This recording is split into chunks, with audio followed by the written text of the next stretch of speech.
Hello and welcome. My name is Zafar Iqbal, and you're watching the Mojo Story.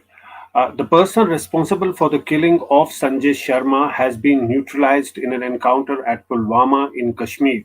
Now, Sanjay Sharma was killed by militants on Sunday in Pulwama. Police said Aqib Mustaq was neutralized today during an encounter at Awantipora area in South Kashmir's Pulwama district. Now, one army soldier was also killed in action in the gunfight. Aqib had initially worked for Hizbul Mujahideen and was nowadays working with the TRF, the police had said. Meanwhile, Union Home Minister Amit Shah deputed a high level team of officers of the Home Ministry for a 3-day visit to Jammu and Kashmir today to review the security situation in the Union territory and issues pertaining to Kashmiri Pandit migrants and refugees from POK and West Pakistan. The question that we are asking on the show: when will the cycle of targeted killings end in Kashmir, and how does this impact the return of Kashmiri Pandits? To discuss this, we're joined by an eminent panel. We're joined by Satish Mhaldar, who's the chairman of Jammu and Kashmir Peace Forum, a Kashmiri Pandit leader. Welcome to the show, sir. We're also joined by Zafar Chaudhry, who's a senior journalist and a commentator based in Jammu. He's from the Dispatch. Welcome, Zafar Saab. We're also joined by Major General Dhruv Katoch, who's from the India Foundation. Welcome to the show, sir. And over the course of our discussion, we'll be joined by a representative of the National Conference and the BJP. If I may start with you, Satish, another killing in Kashmir. This cycle of minority killings of people belonging to the minority community seems to be an there is a killing, and then everybody jumps in and condemns it, and then some time passes, and again there is another set of another killing and another set of condemnations. This cycle continues.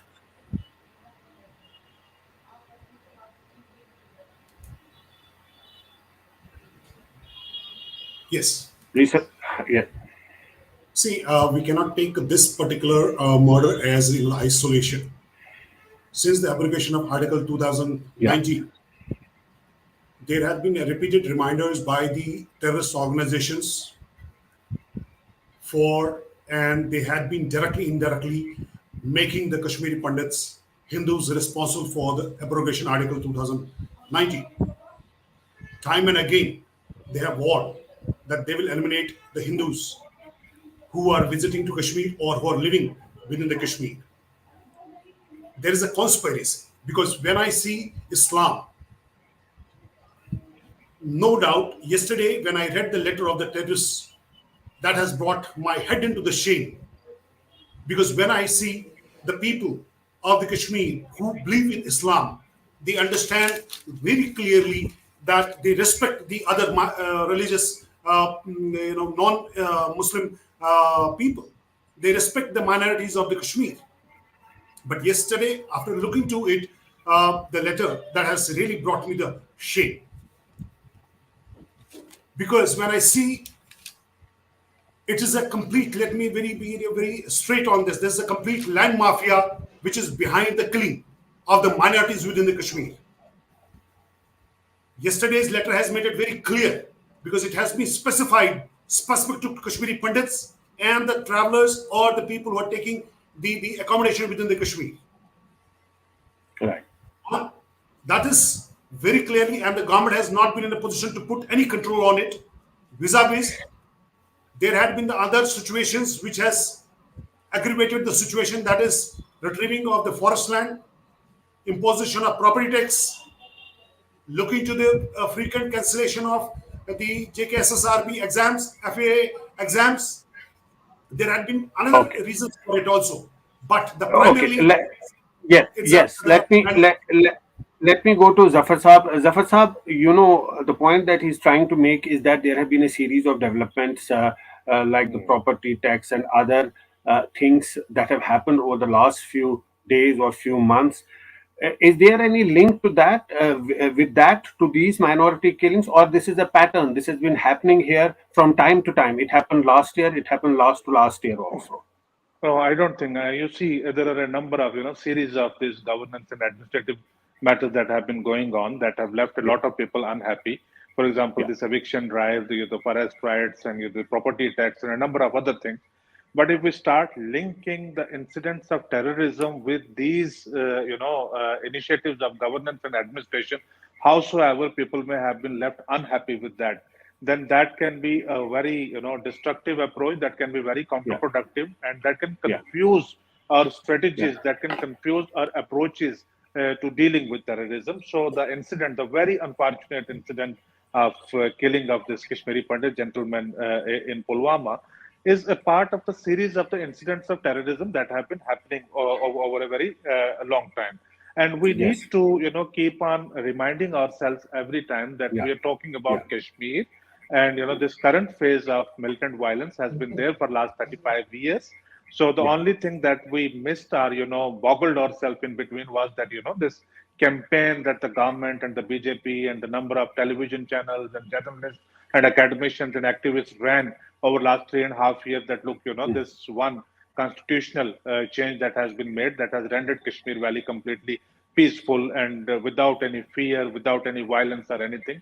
We have to keep on yeah, reminding ourselves that this yeah, conflict, this violent conflict, is still alive, and these are their terrorists. They keep on reminding us every now and then that look, this thing exists there. So that needs a very longer approach. I mean, you look at the number of incidents, like 29 or 30 killings last year.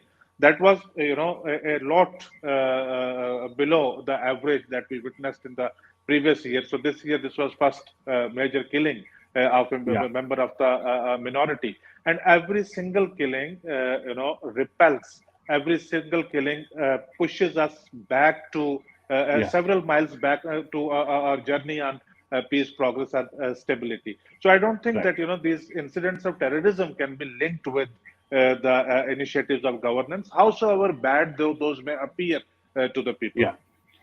Major General Dhruv Katoj, the point that Zafar Chaudhry is making, that this is a low intensity conflict. This is going on. The conflict has not ended, and these are signs of that the conflict has not ended. The militants are showing their presence every now and then by carrying out such an incident, say in South Kashmir. It's clearly a reminder that this conflict has not ended. Thank you, Zafar. Zafar, as what Mr. Zafar Chaudhry has stated, Yeah, I don't think there can be two opinions about it. He's right. yeah, And I think anybody who thinks that the conflict has ended is living in a different sort of world. Now, one thing I want to tell you, something about this conflict. Let us make it very clear. This yeah, is not a conflict simply between a terrorist and the security forces. I think if we simply start looking at, okay, so many civilians killed, so many security forces targeted, that is not the essence of the conflict. We have to understand the conflict is an ideological conflict, and there is an ideology driving it, and it is, in a sense, whether we like to say it or not, it is a jihad being waged by those people against the others. Now, once you get into the correct definitions as to what exactly is the problem, then I think we can move to solutions. So yeah, this, you have to get rid of this ideology, and this ideology, it is not something which has come in over the last 1 year or 2 years. You cannot even relate it to the abrogation of 370 and 35A. The problem has existed for the last 30 to 40 years. And when we look at a 40-year period as to way Kashmiri Muslim society has been radicalized with a particular thought process, then that process of de-radicalizing the mind is going to take a very long time, because it is not one or two people who have been radicalized, it is complete generations. So it okay, is that's going to a be a that very long struggle. It is going to be a okay, very long struggle, which we are going to okay, win. But let us not okay. assume that any victory has been achieved. I agree Okay, with Mr. let me take this to Ifra Jan.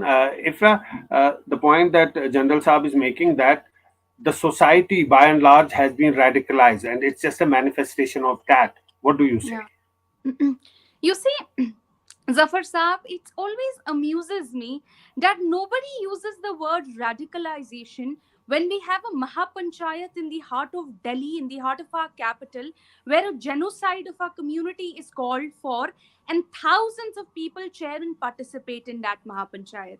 Nobody talks about radicalization when we actually have two members of minority community who get kidnapped in a government vehicle in broad daylight, and photos and videos of such incidents are regularly, not once, regularly put out by some people, and these people actually have thousands of people cheering for them, both in the Mahapanchayats which have happened and continue to occur, which even the Supreme Court took very strong notice of, where thousands of people actually participate in such sort of violence. It's amazing that the word radicalization somehow is only used when a member of a minority community is killed in Kashmir. But it's not used, the radicalization word. You will never hear this word from any general, from any security Okay. analyst for any other state. So that Right. to me is an irony, because if Right. you can't just be radicalized based on one ideology,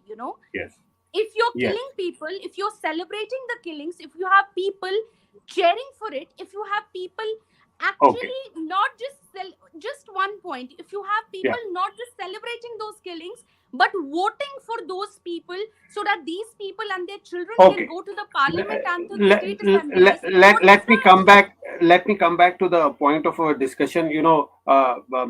Patania Saab is with us right now. Patania Saab, I want to ask you very directly, when will this cycle of target killings end in Kashmir? BJP is ruling at the center. Jammu and Kashmir is a union territory. Obviously the question, it's a legitimate question to ask. Zafar Saab, I stick to the bottom line. I have reiterated many times on your channel also that there is a considerable increase in the level of successes which have been achieved by the Jammu and Kashmir Sarkar, and especially the security forces and the paramilitary troops with regard to containing of the militancy. And this hybrid terror, these targeted killings, these are just a byproduct of the increased desperation, the despondency, and an itch and urge to do something new to make their presence felt. If Right. we go and study the indicators of militancy, I am saying they are at an all-time low. The militants and the militant sympathizers, the militant supporters, and terrorism of all the sorts. This is on a shrinking board, on a shrinking pattern. So we should also, one thing which we should give compliment to the security forces, that the main accused, who was a category militant, he was done to justice within a remarkably shorter period, and rest of the militants also, rest of the people who were involved in this heinous murder, they will also be done to justice very soon. So Okay. my respectful submission, it remains that without inventing issues just out of thin air, without trying to give unnecessarily colors and tinges to the controversy, we should say that Bharat Sarkar, we stand behind you. We stand behind you like a rock. You please act tough against all these things.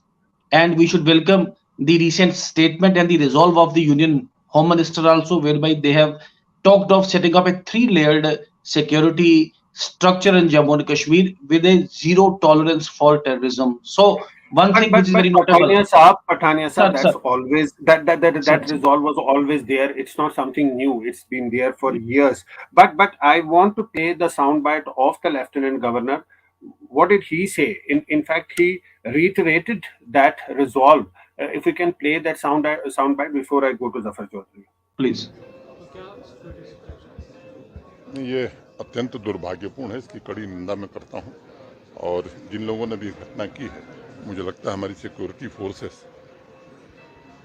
उसकी चिंता करेंगी। Security में इस तरह की एक आध घटनाएं निश्चित रूप से लोगों के मन में संदेह पैदा करती है, लेकिन एक 360 डिग्री अप्रोच के साथ सिक्योरिटी सिचुएशन पर हम काम कर रहे हैं। उम्मीद करता हूं कि पहले से स्थिति काफ़ी बेहतर है, हम एक आदर्श स्थिति बनाने में सफल होंगे।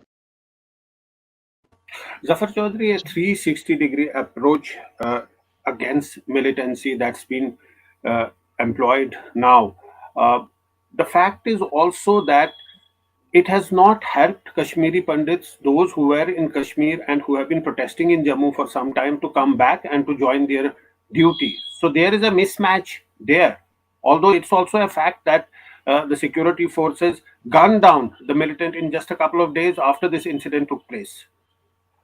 Think what happens that sometimes we appear to give leverage to the terrorists, to give leverage to the militants, that here is the situation, you can take it in your hands and you can manipulate this situation any further. The first thing Yeah. is that this overselling, over marketing of normalcy over last 3.5 years, that was really was a very bad idea, because then that triggers a lot of reactions from multiple corners, and that Yeah. makes situation really very difficult. That causes a lot of complacency as well. This Yeah. 360-degree kind of thing, was this word was first used very recently last month, when this Dhangri Rajouri incident happened and the Home Minister had come to Jammu. He couldn't go down to Rajouri, but then he spoke at the Raj Bhavan Yeah. in Jammu, and he said that this 360-degree approach, multi-layered security, is going to be put into place within next 100 days. So it's, I think, more than a month has already Yeah. passed, and terrorism will have to agree and accept that always operates always with an element of surprise. Whatever kind of security grid you lay, if there is a mad terrorist roaming around somewhere, he will always do something to disturb the whole air of, or whole environment of peace. So I mean, as I said earlier, that this is a grim reminder that this conflict, this violent conflict, I have a point to make on this, that this ideological thing, when we bring a lot of ideological thing into it, in a certain way we bring in the whole Kashmiri society into that. People are there supporting this entire thing. That probably is not a fact. The very fact that how terrorism operates is that there is one person or a group of 12 or 15 persons, they can do something and bring all of us into a confrontation of ideas against each other. And if we have to fight that, probably we need to come out of all these things and find out that on one side we are there, we appreciate the government's initiatives and efforts, but the terrorists, they're on the other side. All of us have to be on the different side. So I think it's very difficult to promise, or it's very difficult to ensure a completely foolproof security. It's been 35 years. So past 2-3 years have seen a significant decline in the incident of terrorism, but to go to the town and claim that it has entirely ended, that causes a lot of complacency, not in the only in the security grid, but also Nobody in the says like it, society, and but we have to totally. be watchful. No, I mean, on this situation, 4 or 5 of us are not the only people who are engaged in this situation. There are a number of people who are saying these things, and we have to be watchful of all these things.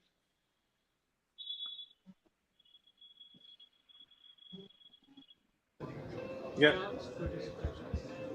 नहीं, ये अत्यंत दुर्भाग्यपूर्ण है, इसकी कड़ी निंदा मैं करता हूं। और जिन लोगों ने भी घटना की है, मुझे लगता है हमारी सिक्योरिटी फोर्सेस उसकी चिंता करेंगी। सिक्योरिटी में इस तरह की एकाध घटनाएं निश्चित रूप से लोगों के मन में संदेह पैदा करती है, लेकिन एक 360 डिग्री अप्रोच के साथ सिक्योरिटी सिचुएशन पर हम काम कर रहे हैं। उम्मीद करता हूं कि पहले से स्थिति काफ़ी बेहतर है, हम एक आदर्श स्थिति बनाने में सफल हों। नहीं, ये अत्यंत If one दुर्भाग्यपूर्ण है, point I इसकी can कड़ी make निंदा here, मैं करता हूं। I mean, और जिन Zafar Saab, I can't see you. I think we have lost the host. Okay. I I just wanted to make one point. After I heard Lieutenant Governor speak, I just wanted to make one point. He Yeah. said that हमारी security forces इसकी चिंता करेंगी, and as in the outset said by you and Major General Katoch also, and Pathania Saab also mentioned that thing with emphasis, that look, this killing happened, I think, within 24 hours or 36 hours. The terrorist Yeah. involved for this killing was identified and killed. This is a Yes. pattern this is a pattern that I was studying with a lot of interest over the last 3-4 years. Yeah. What is happening? That when a killing happens, in 6 to 7 hours, you will find a statement from one government official or the other, Lieutenant Governor or the DGP Yes. or the Yes. ADGP of Kashmir, that Yeah. we are going to avenge this in the shortest possible time. And in another few hours, you'll find out a detail that the person responsible for this killing, the terrorist, has been identified. And in 24 Yeah. to 36 hours, that person is killed. I think this is remarkable. This is remarkable response to the incidents of terrorism, that the person that the security forces are able to identify the person first of all, and then kill him immediately, so that incident of terrorism, that murder has been avenged. If this kind of intelligence and the concerted approach of the security forces could be predated to any incident of violence, I think that would be remarkable. That would be great, because then Yes, you yeah. need to have In that fact, kind of intelligence, in fact, let's right? ask this to Major General Dhruv Katoj. The point that Zafar Saab is making, that you know 2 days later the militants are tracked down and they are killed. Now this also shows the network that's existing on the ground, and how security agencies are prompt to track down the terrorists and carry out this action. But would you agree that there is an intelligence failure also? Such incidents are not preempted, they are not stopped from taking place. That will be taking the game to an entirely different level. Firstly, Zafar, I will not use the word intelligence failure. It doesn't, you Yeah, see, a problem of this nature, it cannot be that you will have 100% success 100% of the time. It doesn't work that way. And it doesn't even work in the most advanced societies or even in closed societies like China or North Korea. right, I'm taking very specific examples. It just doesn't work. You can do the best you can, try to prevent it to the level you can, but to say that we will get we'll be able to resolve the problem before it has occurred, at some point of time the terrorist will get through, and that of course has a tremendous magnification effect. Now in this particular case, when you're targeting a small group of minorities, a small Hindus, who are living in the yeah, valley, yeah, it is impossible to provide 24-hour protection throughout the year to all of them. It just doesn't work. yeah, Somebody will go out, somebody will go to the market. At some point of time, intelligence is leaked out and you're gone. You can prevent yeah, these incidences, you can reduce them, but I don't think it is possible to eliminate them. On the second point of getting them within 2 days, I think that is really remarkable. Sometimes it takes 2 years, sometimes it takes 3 years or 4 years, right? The very fact that you're doing it quickly now, I think two things are happening. One is there is a level of public support or penetration of the security forces within the public by which information is coming. And secure information is coming, by which they're in a better position to react in a faster time frame. Otherwise, it is not possible. Without information, you simply cannot know that where is that individual, right, especially if he has switched off his mobile phone. If the mobile right. phone is on, I can track anybody. So you switch on the mobile phone, move anyway, it is impossible to get a chap. So you require human intelligence. I think the human intelligence has improved tremendously, which bespeaks of very good cooperation between the local population and the security forces. Zafar. Right. So, Satish Maldar, if I can come back to you, uh, you know, what sort of a message that it sends across? On one hand, the government is trying to bring back Kashmiri Pandits to Valley, even those who left this last year because of the situation here and are not returning to their job. How does it, they have been saying that situation is not normal there. We can't go. And this is one of the reasons that they are not coming back.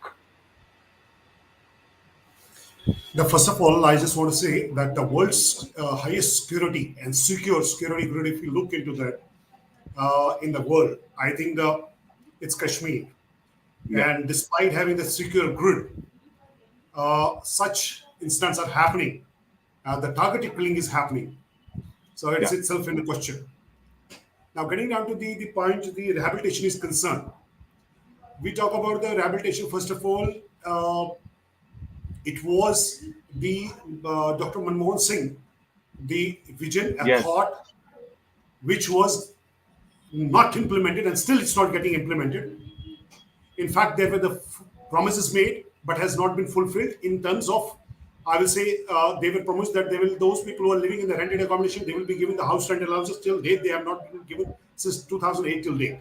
Now, these are the employees. Okay, this was the one of the package we are talking about. It was not the only in the isolation. There was another set of thing that those people who intend to come down to back down to the valley, the government will provide them the land and 7.5 lakh rupees towards the construction of the housing colony. But till date, nothing has happened. Since 2014 till date, 1,000 families has gotten written reminded every quarter, submission to MHA, to Prime Minister's office, to President's office, to LG's office, but not a single person has even blinked on this. Last but least, these employees had been talking about, they had the employee and employer relationship. What has been problems in terms of the accommodations, in terms of the benefits. There has been the discriminations all along. They have to come down to the roads. Now, they have promised them the accommodations. Accommodations are not in the place. They requested them that whatever the existing government accommodations are available there, Right. please provide us. But government has failed again on that. R.S. Pathania, how do you respond? Now, here he's not talking about security. He's talking about basic things. No government is not giving them accommodation. They are not given facilities. How do they come to live here when there are no basic facilities? And how do they consider themselves safe and secure in such atmosphere? Zafar, I said earlier also, this is a battle of nerves, and battle of nerves for all of us, the political establishment, the security apparatus, the government, and particularly these employees who are serving in very, very sensitive locations where they can be a potential soft target to such wayward, whimsical, and motivated people from across the Yeah, border to just to create yeah, disturbances. So yeah. this is the battle of nerves for each and everybody of us. We need to we need to keep one thing in mind, that first of all, the appointment of these PM package employees as well as these reserve category employees, these was for particular posts that even in Kashmir division. Point one. Point Yes, two yes. remains that the government would, and government in any case is committed and should do. Government cannot shirk away from its responsibility from giving a total sense of security to these people to perform on ground. Thirdly, the much talked of transfer policy, which we call as a relocation policy also. So we are all in support of these people, that government should come out about the relocation, what you say, the transfer policy for us of these people. We should deal with these people with a humanitarian angle.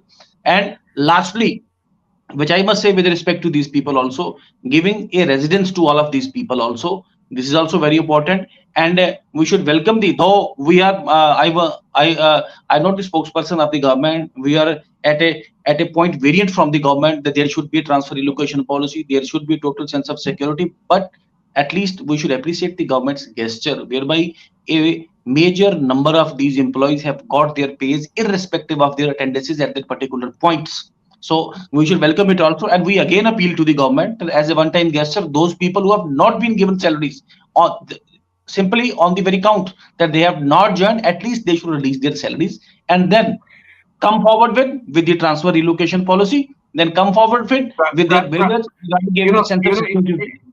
It's important to note here what is transfer allocation policy. It's very pertinent that these Kashmiri Pandits were given employment in Kashmir on the condition that they will live in Kashmir, they will settle in Absolutely. Kashmir.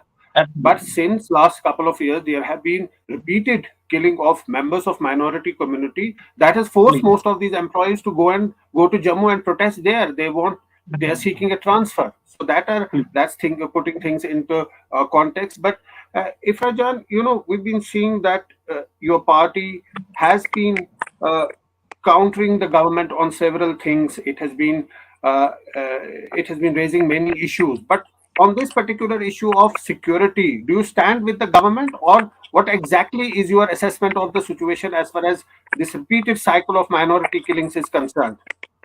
You see, Zafar Saab, I have 2 points to make here. Number one, every government since 1989, I mean, when the militancy in 1989 started, it was again at that time, it was under Jammu and Kashmir was under presidential rule.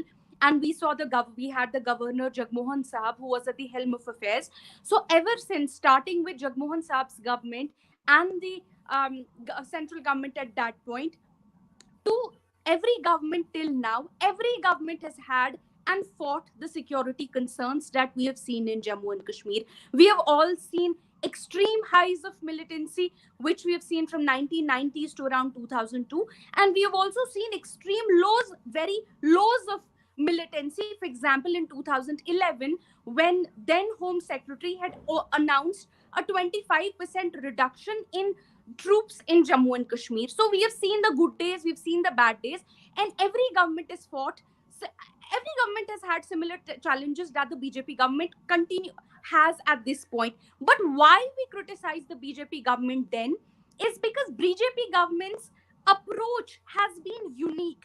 It is the only government till date which uh, actually degraded the state of Jammu and Kashmir from a full-fledged state to a union territory, which took away the constitutional rights and guarantees given to the people of Jammu and Kashmir in the form of Article 35 and Article 370, and which then has not even yet conducted elections, which took away so many of the constitutional protections, the rights, because they said that when we take away these rights, only when we degrade you from a state to a union territory, only when we do this, only when we have an internet shutdown of around 4-5 months, only then will the situation improve. So BJP in this sense was an outliner because it chose a completely different approach, and now it's failed, and therefore their failure demands an answer not just from the national conference but from each one of us, from 1,35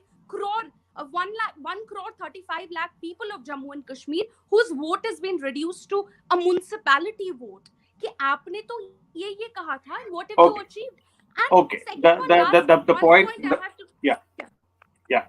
one more Yeah. point I have to make. The point that we've naturally okay. National yes. Conference has been Yes. Go on. constantly saying that wants us to constantly look at numbers. Why don't we look at the geography of terrorism? Until Article 370 abrogation, you usually had terror attacks in Kashmir Valley. Now you have terror attacks happening in Jammu, Sidra Valley. Even in Kashmir, there were certain Yes. what were called hotbeds of terrorism. Now you have no safer areas even in Jammu. The geography of terrorism has been expanding. Why aren't I we think looking at it in that's a fair that point. term? That's a fair point that we've seen several attacks taking place in Jammu, in Sidra, and in Rajouri, particularly in the last couple of months. But Zafar Saab, coming to you, the fact is that this incident has happened. Now it sends another wave of panic among the members of minority community who are living in Kashmir, Kashmiri Pandits. Some of them may go back to Jammu, and then this sort of slow movement of people of minority community will continue. When is it going to stop? And we're talking about, when we, on one hand, we're saying that the government is making efforts to get them back to Kashmir, but on the other hand, such incidents don't instill any sense of confidence in them. Yeah, this is deeply problematic, particularly when this person, Mr. Sanjay, who was killed 2 days ago, he belonged to that small, section of the community who did not Yeah, actually he, migrate from he, Kashmir. They had stayed he on was a for last. yeah, he was a guard. Yeah, He was a guard, and he didn't migrate he, from Kashmir. Yeah. he did not migrate. They're part of that community who stayed on there for last more than 30 years. I did not want to sound a little pessimistic, but certainly, these incidents, even in isolation, send some kind of fear, some kind of uncertainties among the community.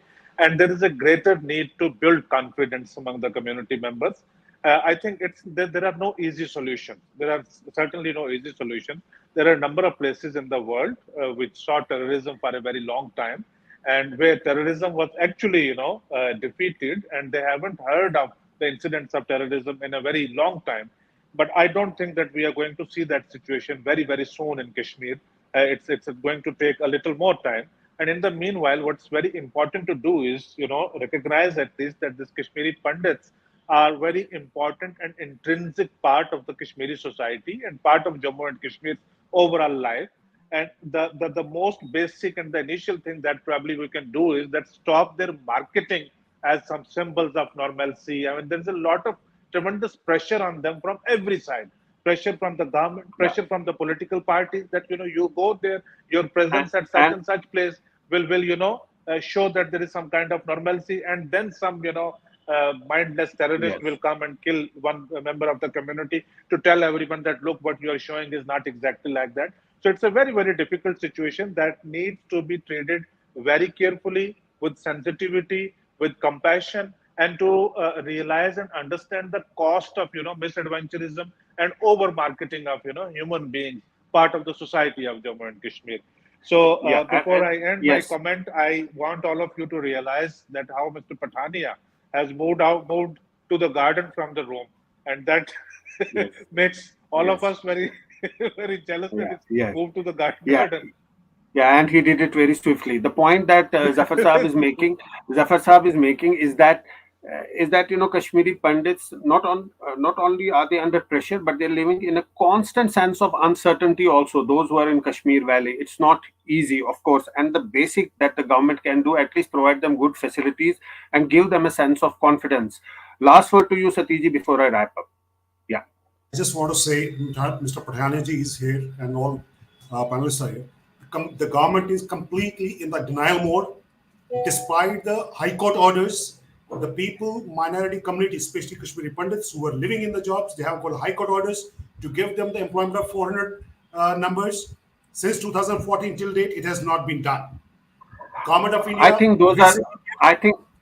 I think those are really valid concerns that you have raised, and Patania Saab also agrees that those are valid concerns and those need to be looked into. But that's all the time that we have on the show. Thanks to all our panelists for joining us today, and thanks for watching. thank you very much. It's great to see you here. Thank you for watching our work. If you haven't subscribed yet, don't forget to click the bell icon and subscribe to Mojo Story and support independent, robust journalism.